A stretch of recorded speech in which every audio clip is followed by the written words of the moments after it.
नोटबंदी को लेकर देश में कोहराम मचा हुआ है। आज की तारीख में खास पेशकश black money to pink money आपको आगे दिखाएंगे, लेकिन उससे पहले पिछले 1 घंटे में नोटों को लेकर आई 3 बड़ी खबरें। सरकार ने 500 और 1000 के नोटों को 3 दिन के लिए जीवन दान दिया है। नोट सरकारी बिल भरने, अस्पताल में इलाज कराने, पेट्रोल भरवाने, टिकट कटवाने के काम आएंगे। दूसरी बड़ी खबर यह कि इनकम टैक्स ने बैंकों से उन लोगों की डिटेल्स मांगी हैं जिन्होंने 2.5 लाख बैंक में डिपॉजिट किए हैं। और तीसरी बड़ी खबर ये उन ज्वेलर्स पर शिकंजा कसा गया है जिन्होंने काली कमाई को खपाने के लिए मुंह मांगी कीमत पर 2-3 दिन में जमकर सोना बेचा है।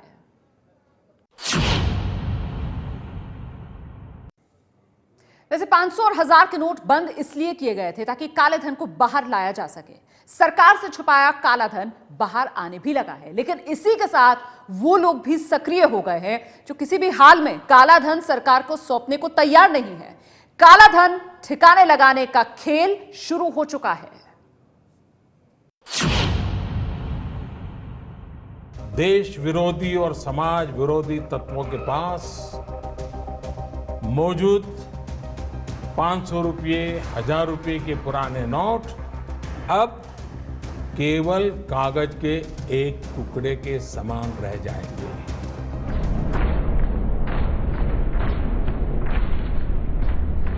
$500 और 1000 के नोट बंद करके पीएम मोदी ने काले धन वाले सांपों के बिलों में ऐसी फूंक मारी कि एक झटके में सांप और उनके बिल साफ हो गए। नोएडा अथॉरिटी के चीफ इंजीनियर यादव सिंह जैसे काले धन के आरोपियों ने कार में अथाह दौलत बंद कर रखी थी। किसी ने कार के गेट को तिजोरी बनाया हुआ था। अभी तो लग रहा है कि पीएम मोदी ने एक झटके में सारा खेल ही खत्म कर दिया। काले धन का जरिया बने 500 और 1000 के नोट ही बंद कर दिए। लेकिन खेल अभी खत्म नहीं हुआ है। झक मारकर काले धन के सांपों को तहखानों से काली कमाई तो बाहर निकालनी ही पड़ रही है।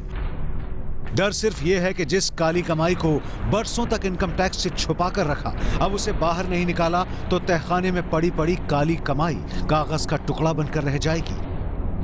क्योंकि 500 और 1000 के नोट ना तो घूस देने के काम आएंगे, ना घूस लेने के। लेकिन काले धन के सांपों ने हार नहीं मानी है। काली कमाई पर सर्जिकल स्ट्राइक के बाद भी काले धन के सांपों ने जुगाड़ की गोटियां फिट करनी शुरू कर दी हैं। एबीपी न्यूज संवाददाताओं के साथ आज आप देखेंगे कि कैसे काले धन वाले तहखानों से काली कमाई निकालने के लिए मजबूर हुए। मामला काली कमाई का है, इसलिए कोई कैमरा पर आकर अपनी कहानी नहीं बता रहा। तहखाने से निकली काली कमाई आगे किस रास्ते पर जा रही है, कैसे ब्लैक मनी को पिंक मनी में बदलने का खेल शुरू हुआ है, उसकी कहानियां देश भर से एबीपी न्यूज संवाददाता आपको बताएंगे जो उन्होंने कानों से सुनी है।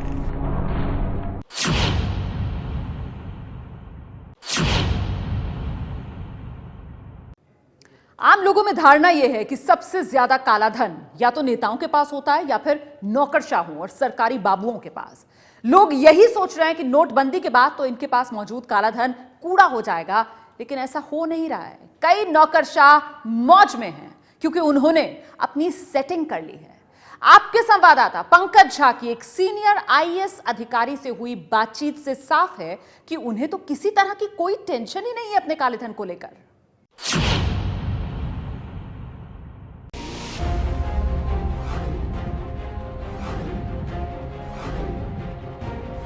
काले धन पर सबसे बड़े सर्जिकल स्ट्राइक को लोगों का भी जबरदस्त समर्थन मिल रहा है। लोग भले ही घंटों लाइन में लगकर अपने पुराने नोट बदलवाने में जुटे हैं, खुद को तकलीफ दे रहे हैं, लेकिन उनकी एक ही उम्मीद है कि काले धन के कुबेरों पर अब लगाम लगेगी।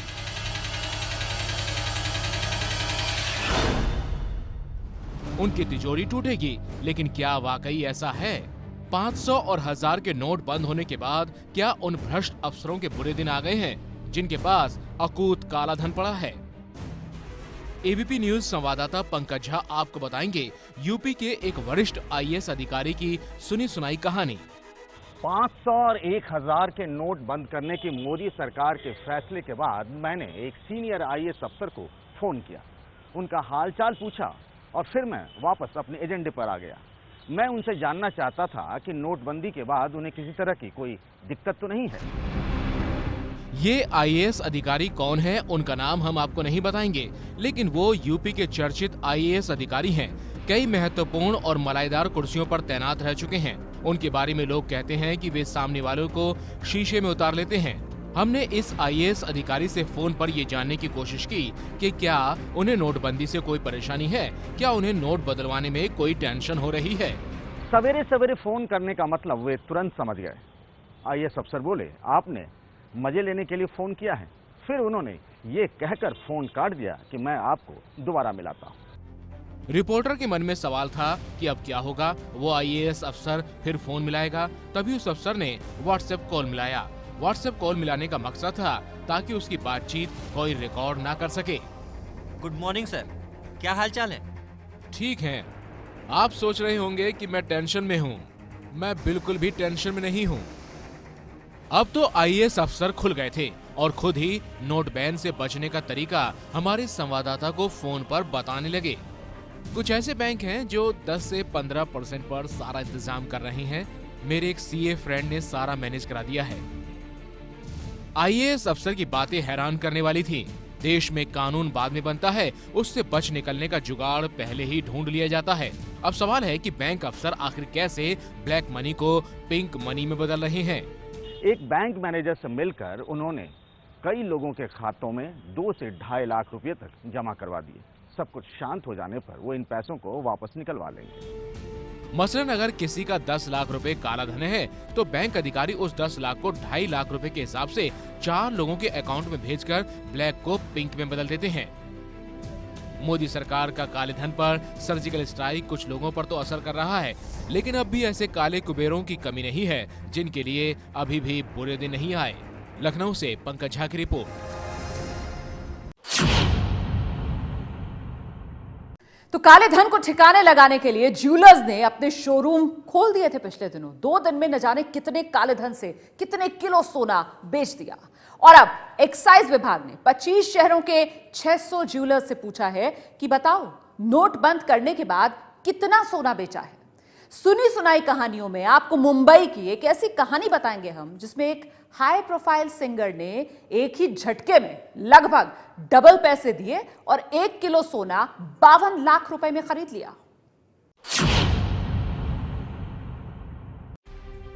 500 और 1000 के नोट बंद होने के बाद मुंबई में सबसे बड़ी सर्राफा मंडी झवेरी बाजार की एक रिपोर्ट हमने आपको दिखाई थी। रिपोर्ट ये थी कि 500-1000 के नोट बंद होते ही झवेरी बाजार में 30,000 वाला सोना 34,000 के भाव पर बेचा और खरीदा जा रहा है। झवेरी बाजार में भाव इसलिए चढ़ा क्योंकि 500-1000 के नोट खपाने के लिए काली कमाई वाला मुंबई का हर आदमी सोना चांदी खरीदने झवेरी बाजार भागा भागा पहुंचा था। काली कमाई वालों ने सोना खरीदकर 500-1000 के नोट चला दिए। जरूरत उनकी थी, इसलिए उन्होंने ज्वेलर्स की मुंहमांगी कीमत पर सोने की खरीदारी की, फिर भी लुटे नहीं। एबीपी न्यूज संवाददाता जितेंद्र दीक्षित ने मुंबई में एक ऐसी हाई प्रोफाइल सुंदरी की कहानी ढूंढ निकाली जो स्टेज की बहुत बड़ी सिंगर है।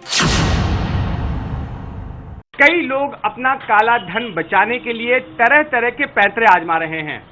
ऐसी एक कहानी सामने आई है कि मुंबई पर स्टेज शो करने वाली एक मशहूर गायिका ने अपने पैसों से करीब 52 लाख रुपए लगाकर उसने 1 किलो सोना खरीदा है। स्टेज सुंदरी ने खूब कमाई की लेकिन टैक्स नहीं भरा, इसलिए कमाई का पैसा धीरे धीरे काली कमाई का अंबार बन गया।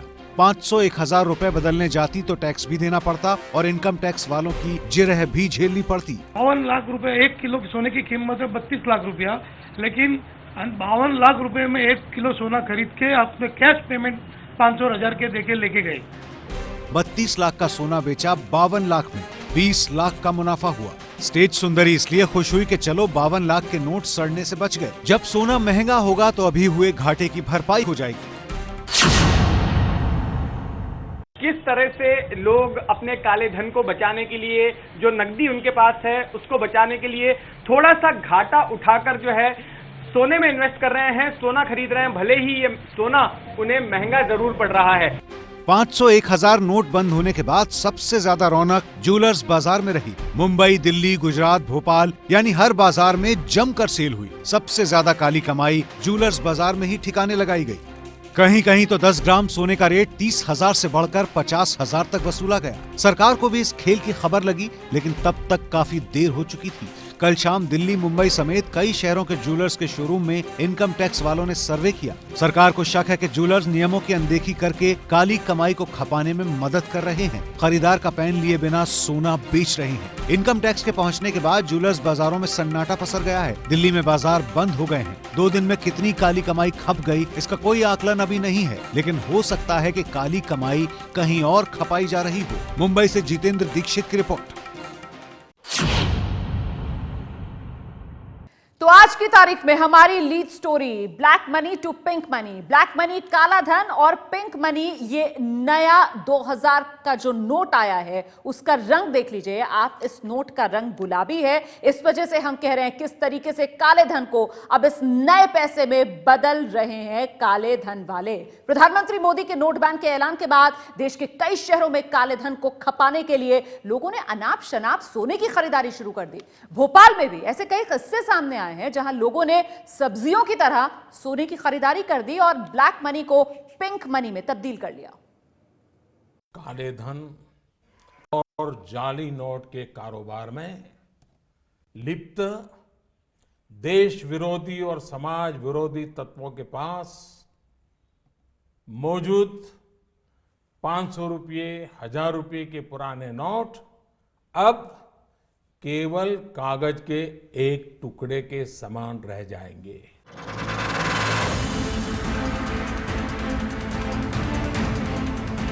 आठ नवंबर की रात 8:10 पर किए गए इस ऐलान के बाद काले धन के कुबेरों ने रुख किया ज्वेलरी शोरूम का। देश के कई शहरों में अपने काले धन को ठिकाने लगाने के लिए लोगों ने ज्वेलरी की दुकानों को चुना। भोपाल में तो बाकायदा लोगों ने सब्जियों की तरह गहने खरीदे, जिसको जो मिल रहा था बेहिसाब खरीदे जा रहा था। भोपाल की ज्वेलरी शॉप पर मंगलवार की रात को अजबी माहौल था। प्रधानमंत्री के इस ऐलान के साथ ही कि 500 और 1000 के नोट बंद हो जाएंगे, इन दुकानों पर अचानक भीड़ उमड़ पड़ी। लोग ढेर सारा पैसा लेके यहाँ आने लगे और ज्वेलरी शॉप के मालिक के शब्दों में कहें तो यहाँ सब्जियों के अंदाज में ज्वेलरी खरीदने लगे। 4 मंगलसूत्र, 5 कड़े, जो रखा है ये दे दो, पहले पैसे ले लो, बाद में इस पैसे के इतने जेवर दे देना। इस अंदाज में जब यहाँ खरीदी होने लगी तब जाके मालिकों को लगा कि ये तो नंबर 2 को नंबर 1 में करने की कवायद है। भोपाल की ज्वेलरी मार्केट की कई दुकानों ने धड़ल्ले से ब्लैक मनी को व्हाइट में बदला। ABP news reporter Brijesh Rajput के पास जो कहानियां ज्वेलर्स के हवाले से पहुंची हैं, उसके मुताबिक अफसरों और नेताओं ने तो फोन से ही अपने लिए लाखों की ज्वेलरी की बुकिंग करवा ली।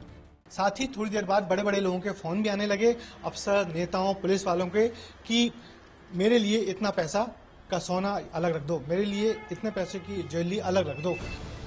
रात के वक्त एकाएक इतनी खरीदारी से ज्वेलर्स के भी हाथ पांव फूल गए। एकाएक अपने पास इतना ढेर सारा कैश देखकर ज्वेलर्स भी घबरा गए। इनकम टैक्स छापे की खबर मिलने के बाद तो दुकानदारों ने अपनी पूरी की पूरी दुकान ही खाली कर दी है।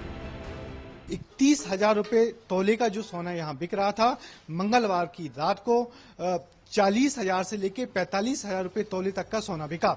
मगर एक खबर ये भी है कि उस दिन जिन लोगों ने यहाँ खरीदी की है, अब इनकम टैक्स वाले इन ज्वेलरी शॉप का जो उस दिन का वीडियो फुटेज है वो इकट्ठा करने की कोशिश कर रहे हैं। अब आलम यह है कि भोपाल और इंदौर में ज्वेलरी शोरूम बंद हैं। उन्हें डर सता रहा है कि कहीं आयकर विभाग उनके खाता बही ना खंगालने लगे। भोपाल से ब्रिजेश राजपूत की रिपोर्ट।